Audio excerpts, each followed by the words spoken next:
Hello. Good morning, team. Good morning, crew. Good to see you. Welcome to another Wealth Coffee Chat. Fabulous Friday. Got a few of the regulars in the house. Good to see you. Shashank. Morning. Donna. James. Allison. Great to see you. Aaron. Chris. Brendan. David. Luke's there. David's there. And Danny. Morning. Great to see you here, folks. Thanks for joining me, as always. Not always, but mostly during the week, 10 past 8. We do a little bit of something called Wealth Coffee Chat. Been doing it for a while. If you're new, give us a shout out in the chat. Say hello. Great to hear from you, where you are, what you're up to. Like I said, 10 past 8. Jason Witten's my name. If you didn't already know, most of you do. So let's get on with today. I thought today would be a bit of fun if we played a little bit of what if. What if? I was thinking about this. I was pontificating. There you go. What's the definition of that? I use it every now and then, but I'm pretty sure it means thinking, maybe thinking deeply about things. And often, I think, we understand some rules, so some dynamics in nature, in the universe. Well, we understand some. Maybe we don't understand all of them. But one of the interesting things that I was reading about, thinking about, looking at the other day was Isaac Newton's law of motion. Or momentum, I think it is. Isaac Newton's law of momentum or motion. Tell me in the chat, do you guys know what it is? Isaac Newton's law.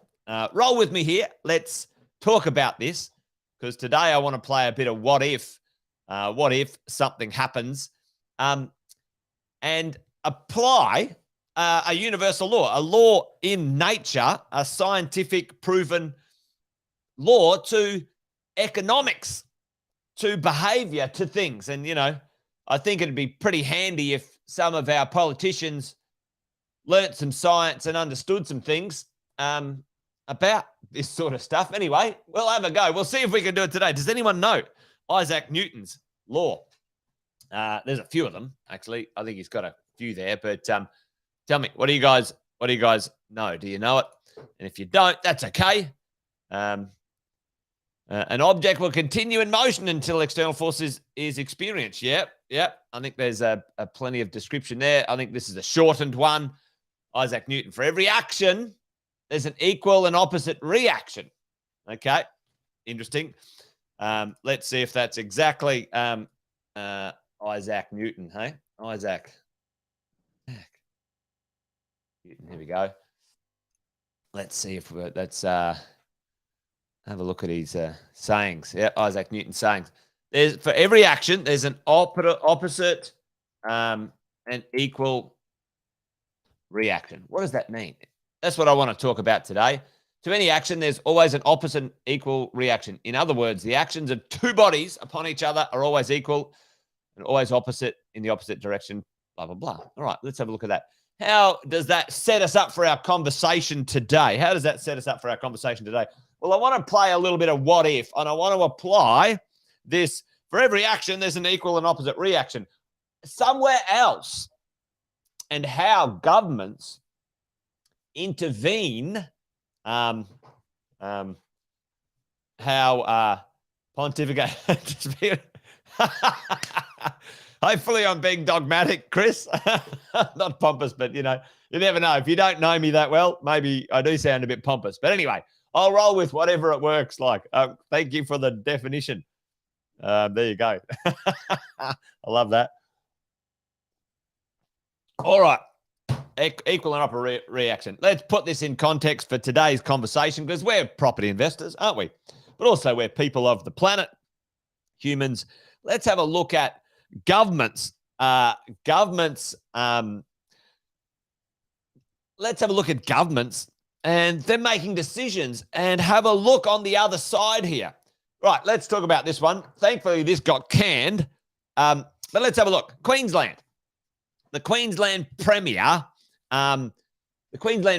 said, oh, you know what I'm going to do? All these people are coming to Queensland. They're not paying land tax here because, they live in Melbourne or Sydney. They own properties down there. We want to gouge them for land tax. We want to change the law. Matter of fact, the proposal of land tax in Queensland, and I better get on with it today because I've got a few I want to talk about. So, here is the proposal. This is what the Premier proposed. Land tax in Queensland. If you buy property in Queensland, land tax is meant to be a state-based tax, right? It's meant to be state-based, okay? So the law says it's state-based, and it's meant to be state-based, okay? So then Queensland said, well, you know what? We understand it's state-based, but we want to gouge you for more money because we're a bunch of muppets. So what we want to do is we want to add up the properties in, let's say, in Melbourne or Sydney or any other state in Australia that you own, and we want to tax you. We want to calculate the tax you owe us based on all of those properties you own, which, by the way, is illegal. That's called double taxing. Our tax system, it's illegal to double tax you, right? Totally 100% illegal. But they don't care. It's like, you know what? We're going to propose something illegal. So let's tax the punters, not only on the properties they own in Queensland, but as a calculation of the properties they don't own in Queensland, right? So ludicrous. Thankfully, it got shelved, right? Yeah, it got shelved. So let's do this. Let's do the Newton's law, equal and opposite reaction. Tell me in the chat, what do you think a few things, would have happened with this? Okay, Queensland was doing quite well. Queensland had some momentum. Queensland was attractive. People were moving there. Queensland was the beneficiary, the knock-on beneficiary of all of this stuff, right? So now some consequences of that would have been less money flowing into the state, then less income for the state, and then sort of, economic issues into the future. People would have avoided Queensland. So the money they thought they would have made, right, they would have lost. It would have been negative in the millions, tens and tens of millions, because what is money that Queensland makes when people buy here in Queensland? Tell me, what's a big chunk up front that people make or the government makes? Stamp duty, right? And stamp duty was meant to be abolished or gotten rid of when the GST came in. There's another lie and broken promise by governments everywhere. Anyway, so stamp duty. So what this idea was is like, let's gouge, some people. Now, it wasn't going to be everyone. Let's gouge some people this illegal tax so we can try and get some money. And then what the consequences of that would have been, investors were like, yeah, we're out. Melbourne, here we come. Yeah, I'm going to a better state. So they would have taken their money out elsewhere. And the land tax they would have gained, let's say, on one property might have been, a couple of $1,000 versus the stamp duty, folks, of $30,000. So brain dead, right? Going after $2,000 And the consequences would have been losing $30,000 worth of revenue. The compounding effect would have been shit house, brain dead, short-term gouge, long-term disaster. Yep, it would have been an issue on supply. It would have been an issue, on the state's ability. Anyway, disaster. All right. Okay, let's do another what if. Let's do this one. Has a good concept. All the landlords are evil bastards and, so-and-so's. Let's gouge them. No, we should just ban, you can't put your rent up for 2 years. All right, so let's just do a what if on that one, right? The Greens are lunatics when it comes to this stuff. Okay. Yeah, okay. Well, our interest rates go from 2% to 6%, right? 6%, right? 2% to 6%. That's the cost of our interest as investors. So our rents were kind of there. So then they go, no, for 2 years, you can't put your rent up. So you can't cover your costs. You can't even try and, cover some costs for 2 years. What would happen? What would happen for investors? Not only this, there would be a disaster of investors. And again, it would have a knock-on effect on supply. Supply would go down. Who would do it? Valuations would plummet, go down. Defaults on mortgages go down. Bank shares go like lunacy, right? And then let's say if people made it to the 2 year mark, what would they do on year 2 after 2 years of pain, stupidity, not being able to increase prices just a little bit at a time? What would happen? If my rents were, $400 a week here, and I have to wait 2 years and be kicked the shit out of, economically for 2 years because some turkey still lives at home with his mum and doesn't pay rent, or have a mortgage, massive increase of rent. You know what happens? The shock, you'd go from $400 to $800 a week. That's what would happen. And all that does is it kicks the can down the road a little bit for political gain. Oh, look, they paused it. They saved me some pain for a year or two, and they kicked it down the road for later, right? Brain dead, all right? The problem with these concepts is there is zero thinking about any consequences into the future, right? This is popularity, trying to find a voter base, young people who can't get into the property market, having some challenges or problems, looking for a vote. It's gross. It's stupid, right? Talk about the reality of things. Give them a hand. Give them a chance to get in. I've got a heap of bloody ways that we could help young people get into the property market. Stupid. There we go. Another one. Let's get rid of capital gains tax, CGT, and let's get rid of negative gearing, right? Negative gearing, the ability to do that. Anyway, you guys here know the drill. If there's a cost that is not able to be offset by the owners of this real estate, who ends up paying the cost here? Not only if you get rid of capital gains tax and negative gearing, right? What has to go up significantly? Folks, tell me what has to go up significantly to offset the cost of no negative gearing, right? Well, the rent. So right now, right, the government, and anyway, negative gearing's available everywhere. It's not just for property investors. Wake up and smell the roses, you lot. Understand that negative gearing is applicable anywhere in the Australian tax system for any asset that depreciates in value. Rent and values. Exactly, Chris. The rent goes up, the values go up. What does that do? It does the exact opposite, of what they're talking about trying to fix. Here's what happens. I should get this. In a couple of the Scandinavian countries, right? So when you have no tax deductions and you've owned a property for 10 or 20 years and you go, right, if I sold this right now and also supply goes down, if I sold this, supply down, if I sold this property now, I bought it 20 years ago for 500 and now it's worth 2 million. It would be nothing worse, in my mind anyway, than selling that and paying tax on 100% of my gain. What a kick in the face by the government. And you know what people would do? They wouldn't sell.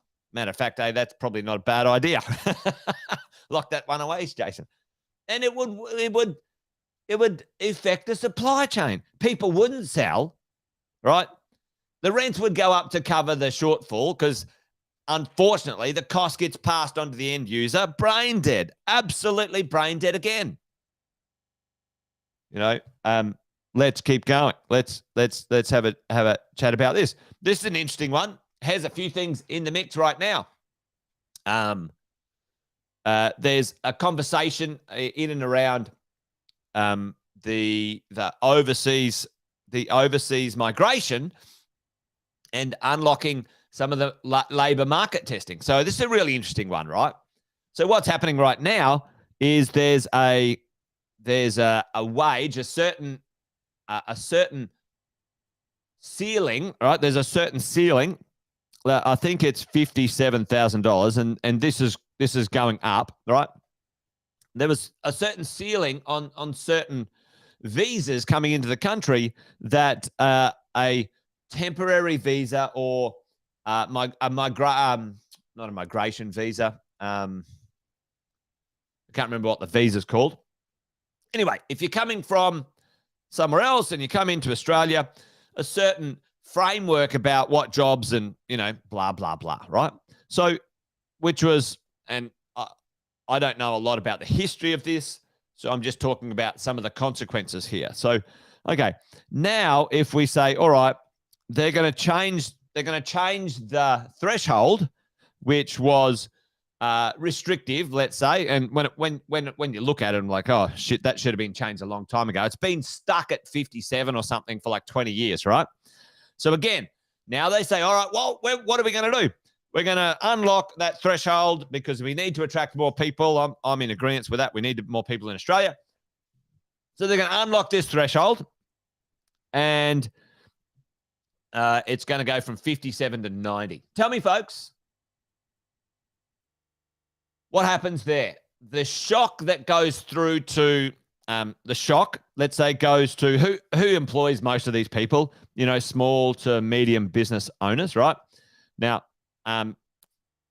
this is not a conversation about paying people more. I'm happy to pay people more as business owners and stuff. Like, this is the shock. This is kind of, they haven't done anything for this for 20 years. Now they're going to do the shock of unlocking this threshold. Now people go, oh, I'm not going to work for 57. Fair enough. My price is 90. That now is a cost to small to medium businesses. Tell me, folks, if your costs went up, $23,000 in one go like that, boom, what's going to happen? So number one, if you survive, small to medium business owners, struggle. They do. And on the back of COVID, if they survive, so some, they'll just go out of, I'll go out of business.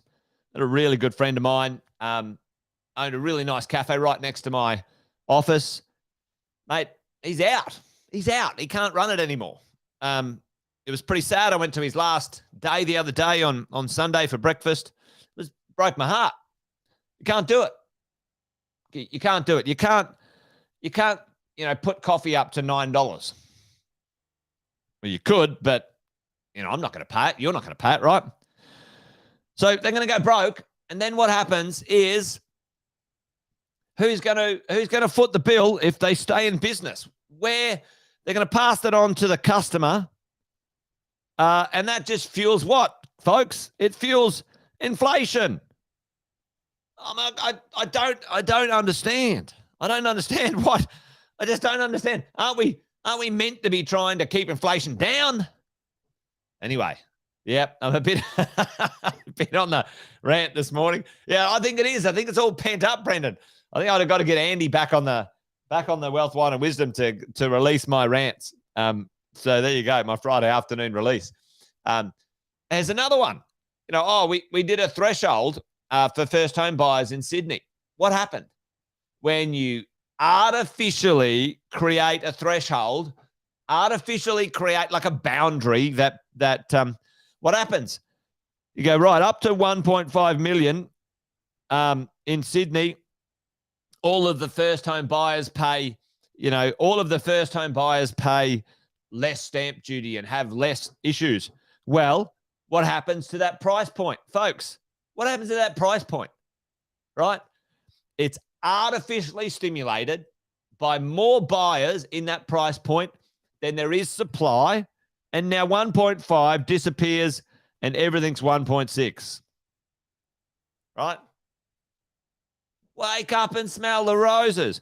All they did was artificially increase. Look, sharp increase in demand for properties under that price.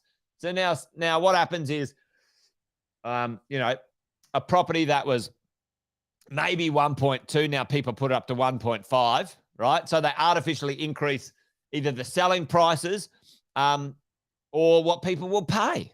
It's like, but anyway, there you go. Artificial increase there. Another one. There we go. The weakness of Australia's cyclical small investor reliant model. It's not small and it wasn't weak until the government broke it, right? When they brought in those APRA knobs, that then absolutely poleaxed our supply system. It was actually working brilliantly. It put itself back together fantastically after the GFC. Anyway, that's my opinion, right? So here we go. What's going to happen? The government has broken something that has worked well for decades. They broke it. And now what are they going to do?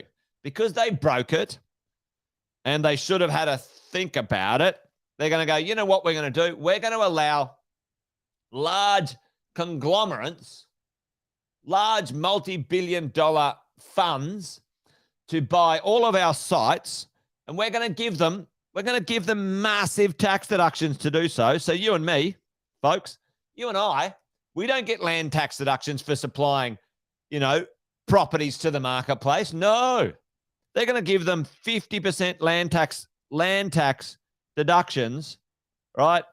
And they're going to give them all these other benefits. They're going to give them access to low funding, 3% loans to construct these things.